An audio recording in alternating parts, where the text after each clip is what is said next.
Hi guys, this is Danny, and today I'm going to be talking about the best young adult books that I've read this year.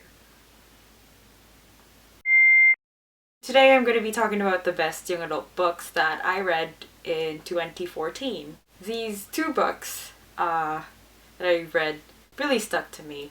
And the first one of that is Ash by Melinda Lo.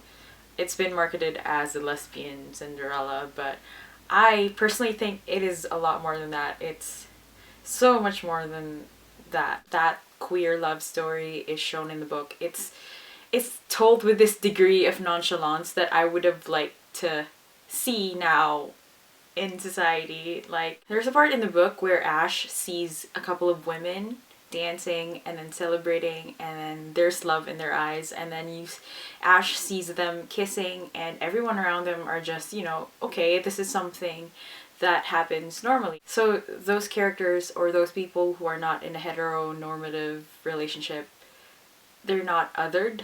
And that's what I really like about that book. And her whole revelation about falling in love, it's not about her falling in love with a girl. It's more about that she is actually capable of love at all. It's very much a fantasy book, and much of the narrative consists of folklores and stories about fairies. So fairies are actually a very big part of that world. Took a lot of time in explaining those stories, and I really liked how she described them, although sometimes there are folk tales that are kind of not really relevant to the plot, but the way that she described them and the way she told those stories within this book, I thought they were really interesting. Ash is a novel that I would have liked to have read when I was younger, as a young adult. It's not your typical young adult romance. As I said, there are queer ladies here, and it's not just the main characters. They're also in the background, and that's something that I really appreciate. And the next young adult book that I'm going to be talking about today is Ela-Minnow-Pi by Mark Dunn. It's about this island nation called Nolop. It's named after, I don't remember his first name, but this guy called Nolop. He is the inventor of the pangram. The quick brown fox jumps over the lazy dog. Pangram is a sentence that contains all letters of the alphabet. So that guy Nolop is celebrated by people in this island nation because apparently the shortest pangram that you can ever make is the quick brown fox jumps over the lazy dog. And the inhabitants of this island think of Nolop as a genius because of that, because he's the one who came up with that sentence. And in fact, to honor him, they have a cenotaph that has that pangram inscribed in it. Anyway, one day a really bad thunderstorm hit that island nation.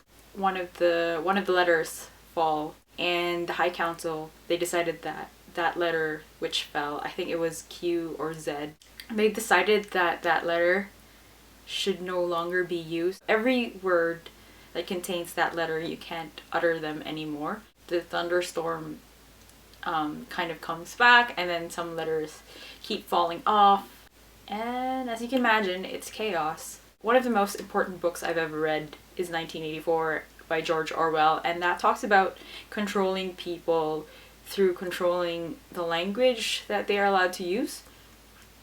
This book, Ela-Minnow-Pi, kind of takes that idea to the extreme, and they're literally banning certain letters, which then ban certain words. Yeah, so it's a really interesting book, and if you're into dystopian novels, I suppose that's Ela-Minnow-Pi is kind of dystopia light.